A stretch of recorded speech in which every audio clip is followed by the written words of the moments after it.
Buenas tardes, muchas gracias por estar aquí y muchas gracias a nuestros invitados.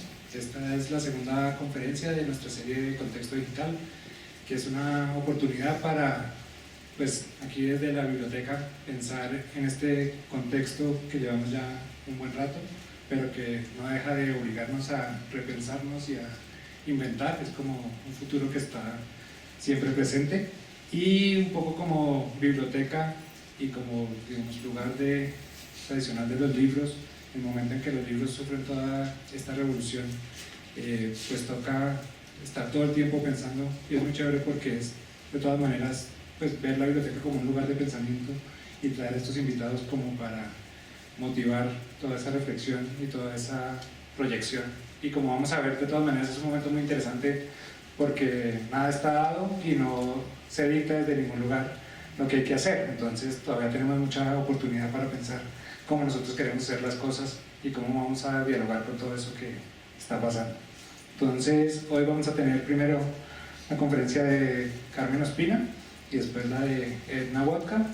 Carmen presentará como todo este ecosistema del libro digital para ubicarnos un poco en los retos y en los problemas y en las soluciones que se han ido pensando, y Edward se va a focalizar en el tema de las bibliotecas, que presentan un reto especial para los libros digitales, porque como se piensan en un comienzo, la solución que se ha encontrado es bien difícil de adaptar para el caso de las bibliotecas, porque en principio el primer modelo casa mucho el objeto digital con el aparato desde el cual se lee, y en las bibliotecas justamente se trata de ver cómo se puede distribuir esos libros de la mejor manera. Entonces eso no es nada fácil de solucionar. Entonces pues vamos a ver un poco cómo se ve ese conflicto desde distintos lugares y las soluciones y los retos diferentes que aparecen en el camino. Entonces los dejo con Carmen. Entonces al final de las dos presentaciones daremos un espacio para preguntas y bueno, veremos cómo se da la conversación. Muchas gracias. Muchas gracias y gracias por la invitación. Como decía Alejandro, mi charla va a ser poner un poco en contexto pues qué es esto del mundo digital en el editorial, desde la perspectiva de un grupo editorial que es donde yo trabajo, que es Random House Mondadori. Entonces un poco empezando por los imprescindibles, va a dar un poco un repaso de qué significa esto del mundo digital, qué son los formatos, cómo se distribuye un libro digital, y después un poco de contexto de bueno, qué retos trae esto de lo digital a las editoriales y qué estamos haciendo en Random House, o sea, qué puede hacer una editorial, digamos, para entrar a lo digital y qué tipo de cosas nuevas se pueden hacer, ¿no? Entonces empezamos por los imprescindibles. Empezaríamos a ver cómo es la distribución digital y en qué consiste. La distribución digital evidentemente empieza con el autor escribiendo el manuscrito, enviándolo al editor y el editor convirtiendo este manuscrito a un formato digital, que ahora veremos qué formatos hay. A partir de ahí el editor tiene tres opciones. Una de ellas es trabajar con un distribuidor digital. Un distribuidor digital que es lo que se encargue, que haga toda la parte, digamos, logística. Lo que hace este distribuidor es almacenar esos archivos digitales, esos ebooks, y enviárselos a la librería online, por ejemplo a Amazon, o directamente pues al consumidor final, si es que el distribuidor lo permite. Otra opción es que el editor trabaje directamente, se salte al distribuidor y ejerza él el rol de distribuidor y se vaya directamente a la librería online, o sea, es decir, el editor le puede dar directamente esos archivos a un canal como Amazon o como Apple para que este canal los venda. Y la tercera vía es que el editor se convierta en tienda, cosa que algunos, digamos, los grandes editores no han terminado de hacer bien, pero que es una posibilidad muy factible y que se puede hacer muy fácilmente en el mundo digital. Aquí tenemos un concepto interesante que es, bueno, ya una vez el archivo llega al consumidor, pues en la mayoría de los casos, digamos, ya este consumidor aloja, pues tiene su biblioteca digital en un sistema de nube, en una nube, en donde pues tiene todos sus libros y los puede acceder a ellos en cualquier momento y para siempre, ¿no? O sea, una compra de un libro digital no es como el libro físico, que uno compra el libro y cuando el libro pues se daña, uno deja de tener ese libro en la biblioteca. En la copia digital es para siempre y uno la puede tener en la biblioteca y puede acceder a ella desde distintos dispositivos para siempre, ¿no? Esto es lo que, digamos, tiendas como Amazon o como la tienda de Google o como la tienda de Apple permiten. Hay otras tiendas un poco más básicas que no trabajan con la nube, sino con un modelo de descarga, donde el usuario pues, se descarga el archivo directamente en su dispositivo y digamos, no está alojado en una nube. Pero hacia allá vamos, digamos, hacia la nube. Lo que es interesante aquí es que el canal es el que administra todas estas bibliotecas virtuales de los usuarios, es el que sabe exactamente qué leo yo, cuántos libros me he comprado, cuántos me he leído, a qué horas los leo, y pues son datos que antes con el mundo físico pues no sabíamos, ¿no? O sea, el canal y el editor sabían qué libros había comprado un usuario, ni siquiera quién, sino un usuario, pero no sabíamos si el usuario se lo había leído, qué había hecho con ese archivo, si lo había terminado, etc. Pues ahora con el libro digital sí que sabemos esta información. En cuanto a dispositivos, es importante identificar dos clases de dispositivos. Uno serían los dedicados, que es los que todos conocemos como los e-readers o los dispositivos de tinta electrónica, que es por ejemplo el Kindle o el Sony o el Papyrus, pues hay varios en el mercado y son dispositivos en los que básicamente solo se puede leer un ebook. Y después tenemos los dispositivos no dedicados, que aquí entran pues, dispositivos que no se han hecho solo para leer, sino por ejemplo un smartphone o un computador o los tablets, y son dispositivos donde el usuario puede leer y además hacer muchas más cosas, ¿no? Digamos, los usuarios que tienen esos dispositivos pues no necesariamente son los grandes lectores, pero son usuarios que se pueden convertir en lectores potenciales para nosotros las editoriales, entonces se nos abre el campo muchísimo. Otro concepto, y creo que es el penúltimo que les voy a explicar, importante, pues es el tema de los formatos. Cuando empezó todo este tema digital, había muchísimos formatos, los editores tenían que convertir sus archivos a muchísimos formatos, como cuando, si nos acordamos como del beta y el VHS, pues era lo mismo, ¿no? O sea, había muchísimos formatos y no había un estándar, y lo que hizo la industria fue ponerse de acuerdo y decir, saquemos un estándar que nos sirva a todos para que no nos gastemos dinero convirtiendo cada libro en distintos archivos, sino que manejemos todos en la industria un estándar. Y ese estándar fue el EPUB. Entonces, hoy en día todos los editores, digamos, sí o sí, pues, tienen que convertir sus archivos a EPUB, y es el formato que aceptan todas las tiendas de libros digitales. Hay una que utiliza otro formato que es Amazon, pero igualmente acepta los EPUBs y ella los convierte al formato propietario que tienen. Pero lo que está pasando últimamente, y sobre todo con los libros más ilustrados, es que no hay un estándar. O sea, así como en los libros que son novela y de texto, pues el EPUB sí funciona. Con los libros ilustrados el estándar no está tan claro y depende un poco del dispositivo. Entonces, por ejemplo, Amazon lanza su tableta Fire y el editor tiene que producir un archivo ilustrado para esa tableta, que es distinto al que tiene que producir para la tableta, para el iPad, o que es distinto al que tiene que producir para otra tableta, ¿no? Entonces, en el mundo del libro ilustrado todavía hay como bastantes archivos, y para las editoriales es complicado y costoso, pues es complicado entender qué tipo de archivo desarrollar, y es costoso, pues se gasta uno tiempo y invierte dinero en entender, digamos, cuál archivo conviene, cuál formato conviene utilizar. El último concepto importante para entender en este mundo digital es el tema de los metadatos.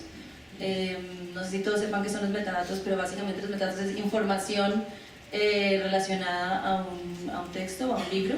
Un metadato de un libro podría ser desde la temática hasta la portada, hasta la descripción breve, el título, la biografía del autor, textos o links a reseñas del libro, todos los datos que se puedan asociar a un libro y que antes, digamos, hace muchos años, cuando digamos, el comercio, incluso el comercio online de libros físicos, pues no existía, eran datos que el editor manejaba de puertas adentro y que le comunicaba si acaso a su distribuidor, a su librero, pero no eran datos que fueran públicos para el usuario final. Ahora con el e-commerce estos datos pues se vuelven importantísimos porque se convierten en pues, un mensaje para el consumidor. Es la forma, entre más metadatos informemos y entre mejor tengamos nuestra información de nuestros libros, pues es más fácil que el consumidor encuentre nuestros libros en la red. Entonces, si un usuario va y busca, si mi libro solo tiene, por ejemplo, el título informado, como es el caso acá, si vemos el libro de abajo que se llama Cleopatra, y no tiene portada, ni tiene una sinopsis informada, ni tiene un subtítulo informado, y mientras tanto tenemos un libro arriba que se llama Cleopatra, que tiene un subtítulo informado, que tiene la sinopsis informada, que tiene una portada clara, pues es mucho más fácil que el usuario escoja, compre el libro que tiene todo informado. Entonces los metadatos se vuelven muy importantes para nosotros los editores ahora de cara a la venta. Es la forma como hacemos que nuestros libros sean encontrables en la red, y es algo a lo que no le habíamos puesto mucha atención antes, pero que ahora tenemos que fijarnos muy bien, y ahora después les voy a explicar un poco cómo podemos mejorar nuestros metadatos los editores y cómo en realidad se tiene que convertir en nuestra obsesión a la hora de publicar libros, ¿no? Bueno, ya pasando un poco los imprescindibles, hablamos de pues, qué implicaciones tiene este nuevo reto digital, y claramente pues, una de ellas es que entran nuevos jugadores al mercado, jugadores con los que no habíamos tenido que lidiar nunca como editorial. Algunos de ellos pues, son obvios, ¿no? Amazon, Apple, Google, no son, bueno, Amazon sí que es un librero, pero los otros dos no. Y librerías que, pues, digamos, en la mayoría de los casos son americanas, son internacionales, y con las que nunca habíamos tenido que lidiar en el pasado, ¿no? Y también muchas de ellas especializadas solo en ebooks, o sea, son librerías que no venden libro físico, sino que se dedican solo a vender ebooks. Otros nuevos jugadores son las operadoras. En España y en otros países hemos visto las operadoras telefónicas metiéndose al negocio de los contenidos, entre ellos los ebooks, y bueno, en España tenemos el caso de Vodafone y de Movistar, y en Colombia también veremos seguramente próximamente a Claro y a otros metiéndose en este negocio. Y pues es interesante porque son interlocutores que no saben del mundo del libro, que no tienen ni idea del mundo del libro, y que están empezando a querer meterse en el mundo de los contenidos. También tenemos, por ejemplo, agregadores, que son empresas que se dedican a recopilar toda clase de catálogos de editoriales y a agregarlos a otras plataformas. Tenemos también plataformas especializadas en temáticas, como en cómics o en romántica. Y tenemos también incluso a los fabricantes de dispositivos como Nokia o como Apple o como Samsung queriendo vender contenidos digitales. Entonces, para los editores es todo un nuevo abanico de jugadores con los que nunca hemos hablado, que hablan otro lenguaje y que tenemos que empezar a hablar con ellos, ¿no? En cuanto a otros cambios que podemos ver, pues el más claro es el cambio en la cadena de valor tradicional. Aquí tenemos un dibujo de lo que sería pues, la cadena de valor tradicional del libro físico y las múltiples amenazas de desintermediación que nos encontramos con la llegada de lo digital, ¿no? Podemos ver, por ejemplo, ahora autores que deciden autopublicarse y llegar directamente al consumidor y saltarse lo que es la editorial y el distribuidor. Podemos ver también a autores trabajando directamente con canales, como cualquier autor que decida autopublicarse en Amazon y vender ahí y vender sus libros ahí. Podemos ver también a editoriales empezando a vender directamente al consumidor final y saltándose al canal, porque ya lo pueden hacer, o el consumidor pues autopublicándose, ¿no? Entonces hay múltiples amenazas de desintermediación. Lo que está claro es que la cadena de valor va a cambiar radicalmente. Todavía no hemos visto cuál va a ser la cadena de valor definitiva, pero sí que estamos viendo muchos cambios y esto pues genera muchos retos y muchas oportunidades para las editoriales y para todos los actores de la cadena de valor. Aquí vemos, por ejemplo, que hoy en día pues autores y agentes pues ya pueden crear nuevos tipos de materiales, pueden crear materiales multimedia con audio y video, pueden exigir y trabajar con distintos modelos de royalties que antes no. Las editoriales tienen nuevos canales, tienen canales especializados en temáticas, tienen nuevas plataformas, tienen mercados internacionales a los que pueden llegar que antes no podían llegar necesariamente con el producto físico. Tienen nuevos formatos, ahora les contaré algunos ejemplos. Y el distribuidor y el canal, digamos, también se tienen que ajustar a un mercado que ahora es global. Ahora con el internet pues pueden vender en cualquier lugar del mundo el libro digital, porque no hay un envío y es mucho más fácil, y tienen que enfrentarse pues a gigantes como Amazon, Apple o Google, que tienen muchísimos recursos y que también están llegando a sus mercados. El consumidor, por otro lado, pues también ha cambiado, es un consumidor que lee en múltiples dispositivos, que cada vez está más conectado y que espera poder acceder a un libro desde cualquier lugar y en cualquier momento y desde cualquier dispositivo. Entonces, con todo este cambio, digamos, y estas amenazas de desintermediación, lo que siempre pues, suele ocurrir es comparar la industria editorial con la industria musical y decir, pasará lo mismo con los libros, le pasará lo mismo a la industria editorial. Hace 6 años las descargas de música digitales representaban el 0% en la industria musical y hoy en día representan el 50%. ¿Pasará eso con los libros? La industria musical pues tuvo que, digamos, sacar a mucha gente de las empresas, fue toda una crisis y ahora en la industria editorial estamos, digamos, preguntándonos esto, ¿no? Lo que está más o menos claro es que, en lo que coinciden los expertos, es que se espera que la industria del libro tenga un mejor futuro que la de la música, o que el cambio, digamos, se afronte de otra manera. Por un lado, por ejemplo, si vemos que en la música, mientras que en la música todo el tema de los singles, ¿no? de fragmentar el disco que siempre se compraba en canciones y vender canción por canción, pues en los libros funciona, pero no para todos los géneros, o sea, no todos los usuarios quieren comprar un libro por capítulos, seguramente para un libro de no ficción sí, pero para una novela no, entonces ahí el riesgo, digamos, no es tan alto. En cuanto a la experiencia de lectura, pues mientras que en la música, escuchar música digital pues era mucho más cómodo y no había que llevar el CD con uno, etc. En el tema del libro pues todavía hay gente que dice que prefiere el papel, o sea, la experiencia es bastante distinta entre leer en digital y en papel. El tema de la piratería sí que en los dos, tanto en la música como en el mundo editorial, es un riesgo alto. Especialmente en el mundo hispano, la piratería para los libros es un riesgo alto.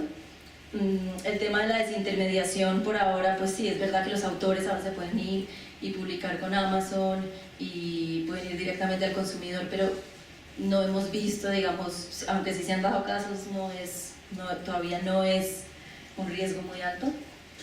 En cuanto a precios, pues no vemos el desplome que se vio en la industria musical, en donde el desplome de precios fue radical. En cambio, en el mundo del libro, los ebooks sí que cuestan menos que el libro físico, pero no mucho menos, estamos hablando de un 30 o un 40%.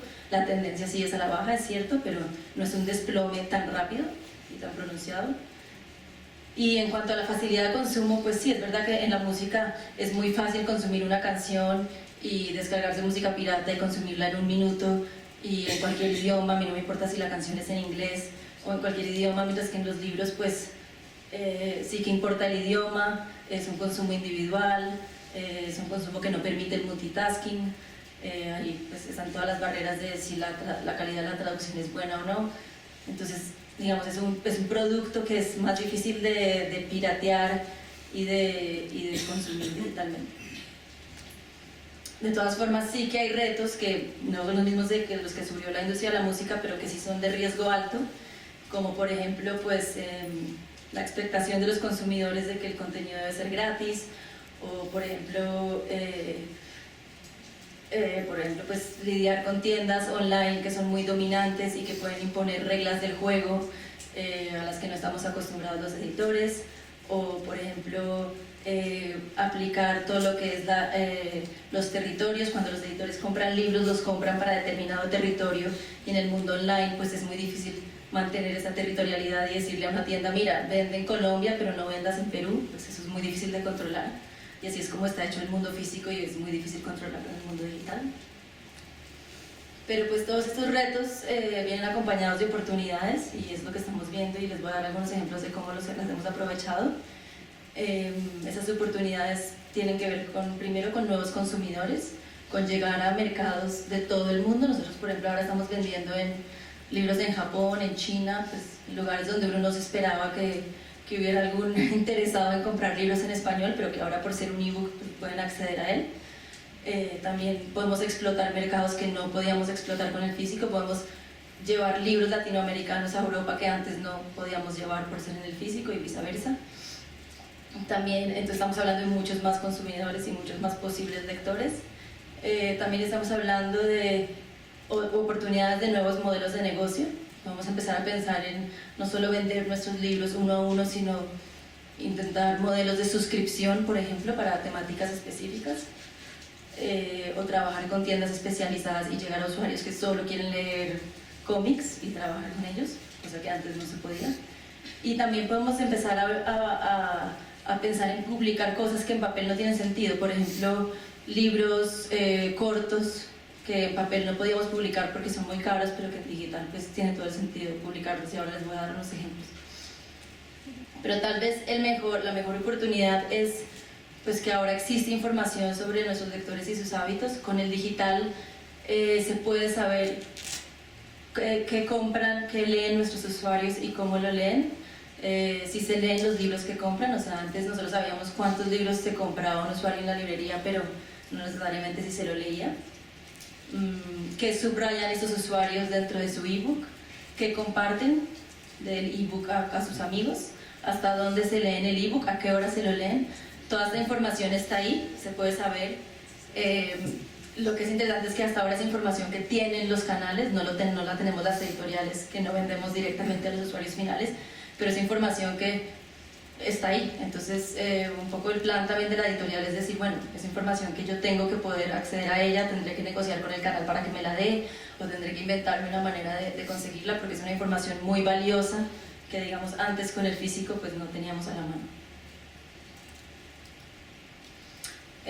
Haciendo un repaso muy rápido de lo que es Estados Unidos y España. Estados Unidos es el mercado más desarrollado en cuanto a lectura digital. España no, España es un mercado bastante pequeño y bastante nuevo, pero bueno, es, digamos, el mercado donde se venden más libros en español digitales a día de hoy. En Estados Unidos además tenemos la ventaja de que hay 49 millones de hispanos, entonces es un mercado muy potencial también para los libros de editoriales colombianas o editoriales españolas. Y estamos hablando de que en ese mercado las ventas de ebooks ya representan el 20% de las ventas totales de libros. Y esto es un dato general porque pues ya hay categorías o autores para los que las ventas de ebooks representan el 60% o mucho más, ¿no? En España tenemos más dispositivos evidentemente que en Colombia o que en cualquier país de Latinoamérica, y un usuario que ya se está acostumbrando a todo esto de lo digital y bueno, Amazon ya llegó, Apple ya llegó, Google ya llegó, entonces ya digamos como está más, se habla más de lo digital y los usuarios ya están empezando a entender que se pueden comprar libros digitales. Son dos mercados interesantes para, digamos, para los libros en español y son en los que nos estamos concentrando ahora. Entonces en Estados Unidos, si vemos aquí la tabla de la izquierda, este es el crecimiento de las ventas de libros digitales desde 2008 hasta 2010. Y vemos que es un crecimiento exponencial y que es un crecimiento que está marcado por, básicamente por los desarrollos tecnológicos, ¿no? Cada vez que sale un nuevo dispositivo, cada vez que un canal desarrolla una nueva tableta, pues, y la lanza al mercado con toda su promoción, pues hay un auge en las ventas de libros digitales. Se estima que en 2012 el mercado digital ya representa un 21% del mercado total. Y seguramente pues así será. ¿Quiénes son los dueños de los dispositivos de tinta electrónica? Aquí me pareció importante destacar que según estudios recientes los hispanos son son el grupo étnico que más tiene que más está comprando dispositivos de tinta electrónica y de tabletas en Estados Unidos. Entonces esto demuestra que es un mercado potencial interesante también para los editores colombianos o españoles que hagan libros en español. En España, mientras tanto, pues tenemos un mercado mucho más joven. Las ventas de libro digital estarán entre yo creo que este año cerraremos con un 2-3% en general de las ventas totales, o sea, es un mercado muy nuevo. Es un mercado muy nuevo y no ha crecido tan rápidamente por cosas como un IVA que tenemos un impuesto que tenemos para los ebooks del 21%, mientras que para el libro físico, por ejemplo, es de 4%.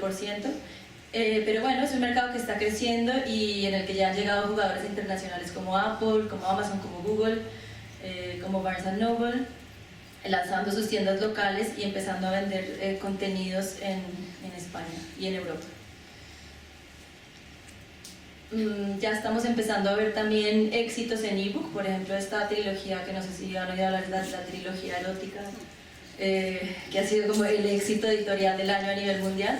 Pues por ejemplo 8% de las ventas totales de la trilogía ya son en digital en España. Eso para nosotros es un número bastante interesante y es la primera vez que estamos empezando a ver estos números tan buenos. Y otro caso sería un cómic que salió sobre la crisis. Obviamente los españoles ahora están obsesionados con la crisis. 22% de las ventas del cómic pues son digitales, ¿no? Entonces ya estamos empezando a ver estos éxitos, lo cual nos da esperanza y indica que los lectores ya están empezando a acostumbrarse a leer en digital. En España sí que vemos, y hay que ver qué va a pasar en Colombia y qué va a pasar en Latinoamérica, es un mercado más de tabletas que de dispositivos de tinta electrónica. No sé cuál vaya a ser la tendencia en Colombia, pero bueno, se estima que a cierre de 2012 haya 1,9 millones de dispositivos en España, 800.000 dispositivos de tinta electrónica y 1 millón de tabletas. Son muchos. No estamos vendiendo 1,9 millones de ebooks en España todavía, pero bueno, son muchos dispositivos y significa que hay mucho potencial, comprador potencial de ebooks. ¿Qué podemos aprender de estos dos mercados? Pues que básicamente que solo hay dos canales que están creciendo en el mundo del libro en estos dos mercados. Uno es la venta online de libros, ya sean físicos o digitales, con lo cual nos toca ponerle mucha atención a vender online. Y otro que, pues, lo otro que está creciendo son las ventas de ebooks. También debemos entender que el mercado es global, que tenemos que enfrentarnos a este mercado con una visión global, saber que la tecnología que viene es de jugadores de fuera, que los jugadores hablan un idioma, casi siempre es el inglés, porque casi todos son americanos, y que también van a empezar a llegar a nuestro mercado contenidos en inglés. O sea, todos los editores americanos que ya están vendiendo en su mercado hace bastantes años, están empezando a mirar hacia afuera y están empezando a traer esos contenidos a nuestros mercados y de alguna manera van a competir con nuestros propios contenidos. Pero lo que es interesante también entender es que posiblemente los libros colombianos o los libros españoles pues vayan a vender un poco más fuera de Colombia, primero en Estados Unidos y en España, que en nuestro mercado local, y esa es una oportunidad para los editores colombianos o los editores latinoamericanos que tienen que empezar a pensar en publicar mirando hacia afuera por un tiempo para después estar preparados para cuando realmente lleguen todos esos canales a Latinoamérica, pues empezar a vender aquí. Bueno, ya mirando un poco qué hemos hecho en Random House como editorial para enfrentar todo este cambio. Nosotros tenemos un catálogo, yo creo que de unos 8.000 referencias a nivel España y Latinoamérica, 8.000, 9.000 digamos. Tenemos 2.000 ebooks en catálogo, hemos digitalizado desde hace 2 años y medio por ahí, y nuestra meta es terminar el año con 2.500 ebooks. Nos hemos centrado mucho en vender en todos los territorios posibles, en firmar contratos con los canales para llegar a todos los territorios posibles, y lo estamos haciendo. Y estamos esperando con muchas ganas a que lleguen los grandes canales a Latinoamérica y a Colombia y vamos a empezar a vender ebooks acá, en las tiendas más importantes. Entonces, ¿cuál es nuestra estrategia? Nuestra estrategia está básicamente centrada en 4 pilares. El primero que les voy a explicar es un poco todo el tema de desarrollo de contenidos digitales y les voy a dar algunos ejemplos de cosas que hemos hecho y que hemos hecho, digamos, que no podríamos hacer en físico y que estamos haciendo en digital. Lo primero que hemos hecho es decir, bueno, esta primera faceta de experimentación, un usuario que se compra su dispositivo y le invierte a su tableta o a su dispositivo de tinta electrónica, va a querer evidentemente experimentar con lo digital y ver si le gusta leer en digital o no. Y para esto seguramente no se va a gastar, no sé, 10 euros o el equivalente, no se va a gastar mucho dinero, sino que se va a gastar $1 o $2 en contenidos que sean de calidad. Entonces hemos desarrollado 2 colecciones, una de ellas es En Debate, que es una colección que solo es en digital, o sea, son libros que no salen en papel y que sacamos en digital de nuestro sello Debate, y es una colección digital de textos de 10.000 palabras sobre actualidad, donde grandes autores que publicamos en papel y en digital, pero en textos más largos, pues contribuyen a hablar de temas de actualidad. ¿Cómo surgió esta idea? Pues por ejemplo, cuando pasó lo de Fukushima, nos surgió la idea de un libro sobre Fukushima y dijimos, bueno, pues publiquemos. Había un experto que quería publicar un libro sobre el tema, pero todo el desarrollo del libro en papel se iba a tardar como un año, mientras lo metíamos en programación, mientras el señor escribía el libro, todo un año. Y pues dijimos, bueno, en un año Fukushima lamentablemente no va a ser un tema de actualidad. Entonces aprovechemos el formato digital para sacar algo en un mes. Entonces él escribió el texto de 10.000 palabras y en un mes el libro ya estaba en el mercado, el tema todavía era un tema de actualidad, y así empezamos esta colección de textos de no ficción sobre actualidad, y como editorial un poco nos metimos en este campo como de la crónica periodística, porque al final es lo que es, cosa que no hubiéramos podido hacer con el papel. Flash es en cambio una colección de ficción, es un sello también solo digital de relatos breves, también de unas 10.000 palabras, y también el precio está en unos 49 euros, que deben ser unos 59 dólares. Básicamente son nuestros mejores autores, textos cortos. La mayoría de los autores tienen un cuento, un relato en el cajón que no han podido publicar porque nadie se los publica en papel, pues los pueden publicar en Flash. Y hemos salido ya salimos en mayo con 25 textos cortos y ahora vamos a incorporar unos 25 más. Entonces la idea es tener unos 50 o 60 textos cortos al año a un precio económico para llegar a usuarios que están nuevamente experimentando con su dispositivo, experimentando con lo digital, o simplemente usuarios que quieren leer textos más cortos. Nuestra teoría también es que el lector va a querer más textos cortos de ahora en adelante porque va a estar trasladándose de un lugar a otro, va a tener menos tiempo, y que tenemos que ofrecer este tipo de literatura, y no por ser cortos dejan de ser buena literatura. Nuestra casa en Inglaterra también tiene una colección parecida que se llama Story Cuts, y que básicamente también lo que hicieron es coger todas las colecciones de relatos que tenían y fragmentarlas, como pasó con la música, digamos, y venderlas a 99 centavos cada relato. ¿Qué más podemos hacer con lo digital que no podemos hacer con lo físico? Podemos publicar contenido digital entre libros de una serie para atraer nuevos lectores. Entonces, ¿qué hemos hecho en Random House? Tenemos, por ejemplo, una trilogía, que es de Steve Berry, y entre el tercer número, bueno, eran 4 volúmenes, entre el tercer número y el cuarto iba a pasar un año para que saliera el físico. Y los fans estaban diciendo, bueno, nosotros estamos muy enganchados y no queremos esperar un año. Entonces, ¿qué hizo Random House? Pues trabajó con el autor para publicar un texto digital corto entre el número 3 y el número 4 de la serie, que un poco mantenía a los fans de la serie enganchados y les daba un poco un preview de lo que iba a ser el cuarto volumen de la serie. En España, esto fue en Estados Unidos, en España lo hemos hecho también en dos ocasiones, y la verdad es que nos permite, pues uno, trabajar con el autor, dos, seguir enganchando a la comunidad de lectores alrededor de una trilogía o de un autor, y claramente es algo que no podíamos hacer con lo físico, ¿no? No podíamos sacar en formato físico.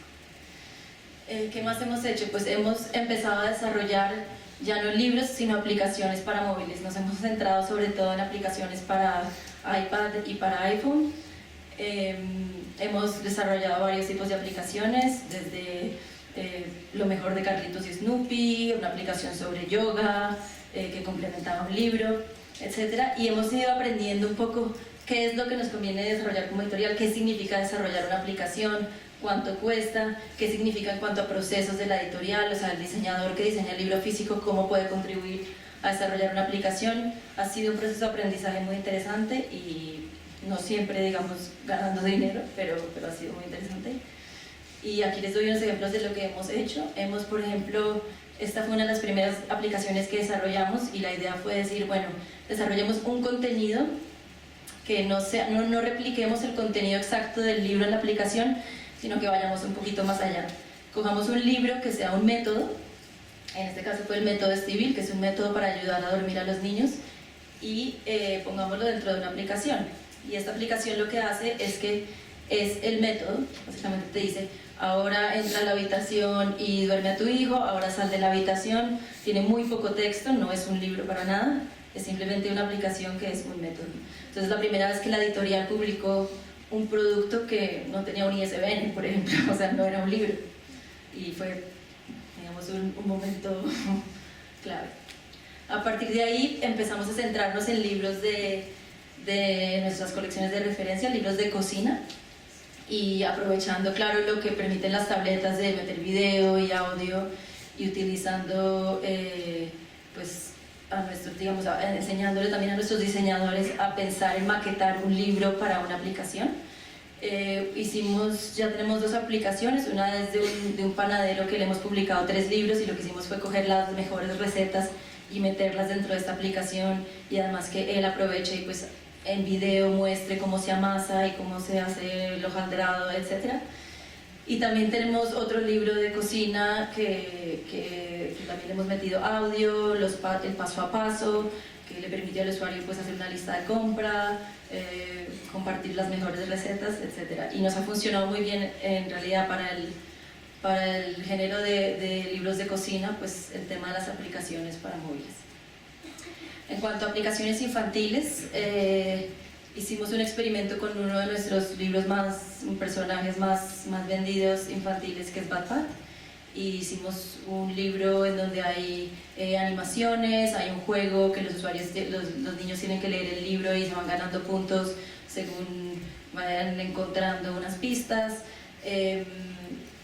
Nos fue bastante bien, pero es un campo, digamos, que ya está muy competido y bastante saturado. Hay muchísimas aplicaciones infantiles, muchas en inglés, muchos padres que compran en inglés también para que los niños vayan aprendiendo, y la verdad es que pues como editores es un reto también posicionar un producto que ya tiene marca como Batpat en lo que es la tienda de aplicaciones para móviles. En cuanto, bueno, ¿cómo más podemos utilizar nuestros contenidos digitales? Una de las formas que estamos experimentando más ahora es con lo que se llaman las webs verticales. ¿Qué son las webs verticales? Pues son webs son webs nichos, o sea, son webs que se dedican a explotar un tema, a hablar sobre un tema específico y a reunir una comunidad de usuarios que quieren enterarse de un tema específico. Un ejemplo puede ser, por ejemplo, esta que se llama Word and Film, que es una web que hace Random House en Estados Unidos sobre libros y películas, sobre todo libros de películas y películas de libros.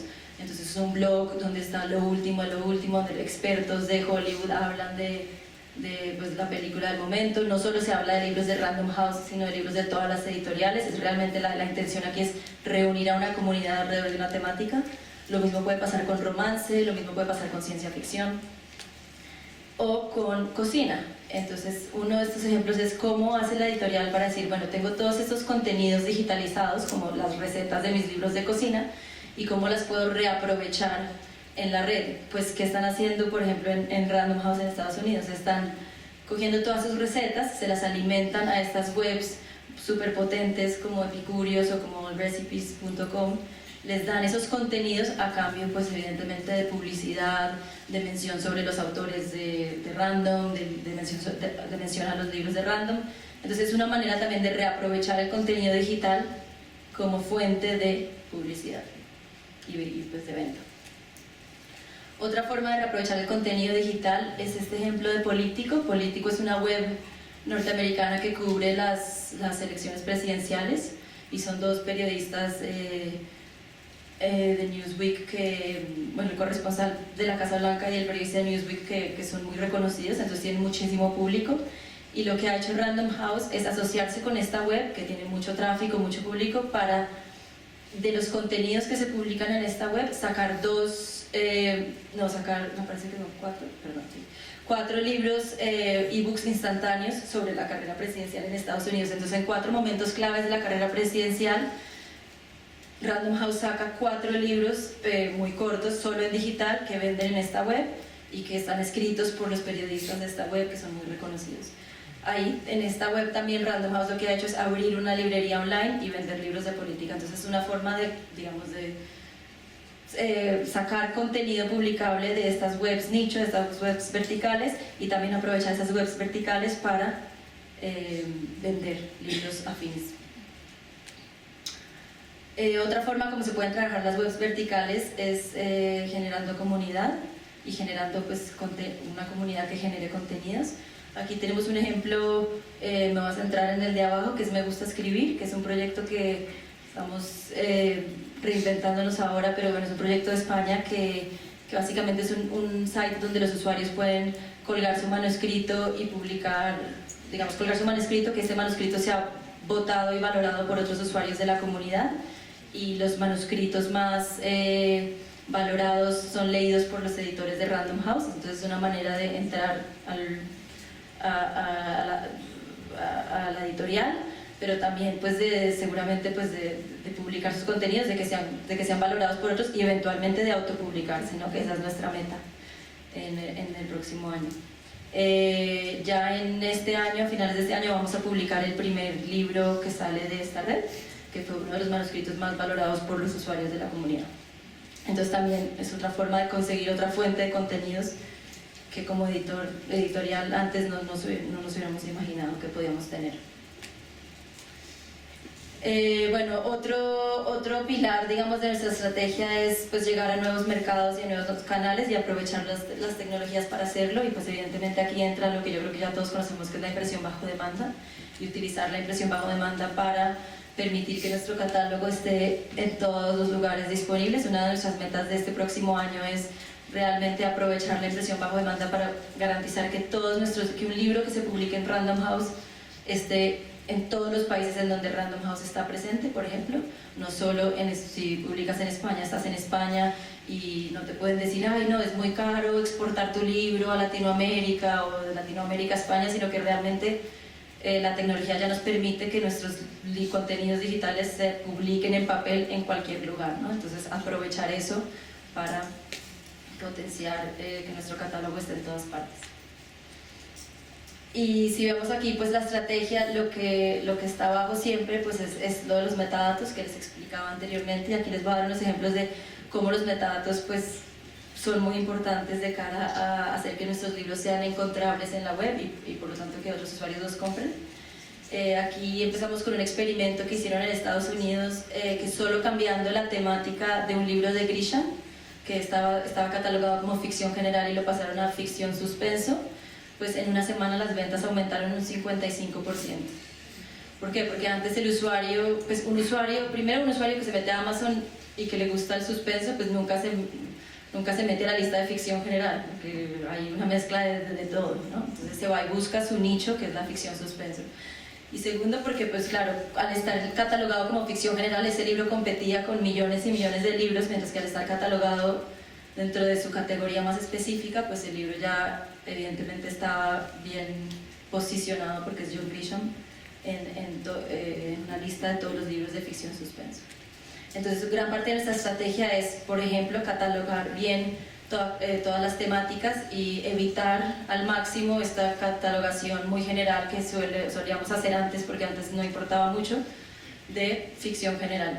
Antes el editor muchas veces ponía una temática para que el librero, cuando le llegaba al librero su libro, supiera como en qué estantería situarlo. Entonces muchas veces la temática pues era un poco mentirosa, porque nosotros decíamos, bueno, este libro realmente es ciencia ficción, pero si yo le pongo ciencia ficción, el librero me lo va a poner en la última estantería y nadie lo va a encontrar, entonces voy a poner que es como ficción. Y pues ahora eso no tiene ningún sentido, ahora en realidad tenemos que decir la verdad, porque el usuario de ciencia ficción pues ya no tiene que ir a la última estantería, sino que se va a la web y lo busca y lo encuentra. Otra cosa en la que nos estamos fijando es, por ejemplo, los subtítulos, ¿no? Los subtítulos, o si ponerlos o no. Por ejemplo, si vemos esta portada de Frank Sinatra, pues antes el editor publicaba ese libro que se llamaba Frank, y con la portada, y pues ya todo el mundo que lo veía en la librería sabe que es Frank Sinatra. Pero en la web, si yo veo un libro que se llama Frank y no veo la portada, pues no sé qué es Frank Sinatra. Entonces, ese título, por ejemplo, es muy poco útil para vender online y para que este libro sea encontrable online. Y el uso del subtítulo es muy importante. Otra cosa, por ejemplo, que podríamos tener en cuenta es el nombre de las sagas, ¿no? Nosotros, por ejemplo, como editores siempre publicamos un libro y así el libro sea parte de una trilogía, pues no lo indicamos en el título, porque antes no pensábamos en el consumidor final, sino que decíamos, bueno, sí, nosotros sabemos que ese es el tercer libro de la trilogía, pero pues se llama, no sé, La Casa Azul. El usuario que busca en Amazon no sabe cómo se llama el tercer libro de la trilogía, sino que va a buscar trilogía La Casa Azul número 3. Entonces, ¿qué tenemos que hacer ahora? Pues siempre indicar que es parte de la trilogía, que es el número 3 de la trilogía, etc. Y eso es algo que parece es un cambio muy sutil, pero que tiene muchísimo efecto a la hora de que nuestros libros sean encontrables. Y por último, otro ejemplo es, pues, por ejemplo, Google, cuando uno busca algo, pues le da 25 palabras o 20-25 palabras, es lo que muestra. Y esas 20-25 usualmente son pues la sinopsis de nuestro libro, cuando uno busca un libro. Pues tener mucho cuidado con que esas 20-25 palabras expliquen lo máximo posible para que cuando el usuario tenga muchísimos resultados, pues pueda escoger bien nuestro resultado. Entonces los metadatos son muy importantes en ese sentido. Estamos más conscientes de ello por este boom digital, pero pues también afectan la compra de nuestro libro físico online. Y bueno, y por eso son parte, digamos, integral de nuestra estrategia. Y por último, en cuanto pues hacia dónde vamos, ya para cerrar, cuál va a ser nuestro futuro. Ahora pues evidentemente estamos en una etapa de experimentación, de entender qué podemos hacer, qué nuevas cosas podemos hacer, pero también estamos ya empezando a pensar en qué nos vamos a convertir. Y lo que está claro es que pues vamos a dejar de ser editores solo de libros y vamos a empezar a ser editores de contenidos. En Random House, por ejemplo, ya hay una oficina que se llama el Speakers Bureau, que es básicamente Random House actuando como agente de autores para utilizar, si un autor es muy bueno, escribe un libro, digamos, no sé, de no ficción, que vende mucho, pues que este autor pueda ir a universidades, hacer conferencias y un poco también hacerle de agente a este autor para monetizar eso. También tenemos una división que se llama Random House Films, que básicamente lo que hace es conseguir guiones publicables y hacer películas. Ya sacaron su primera película el año pasado, que no sé si vieron, se llama Siempre el mismo día. Y también tiene una división que se llama Random House Worlds y se está dedicada a hacer proyectos transmedia, entre ellos pues videojuegos, ¿no? Entonces ya el año pasado hubo una primera colaboración en donde Random House sacó su primer videojuego, que estaba basado en uno de los libros que Random House publicaba, pero lo que está claro es que ya la editorial pues no solo publica libros, sino que también se está metiendo en otros terrenos. También vamos a ser no solo editores de contenido, sino proveedores de servicios. Tenemos que saber que también podemos monetizar los servicios, lo que sabemos hacer, ¿no? Entonces, por ejemplo, en plataformas de autoedición, como Me Gusta Escribir, pues sí, porque un usuario podría, digamos, autopublicarse, pero habiendo contratado un servicio pues, de edición, digamos, no saliendo publicado por Random House Mondadores, sino autopublicado, pero pues un libro editado y un libro bien maquetado y un libro bien diseñado, porque es algo que nosotros sabemos hacer, ¿no? Bueno, son muchas las cosas que podemos hacer, hay muchísimas oportunidades y lo que está claro es que es un gran reto y es un reto pues muy emocionante para los editores.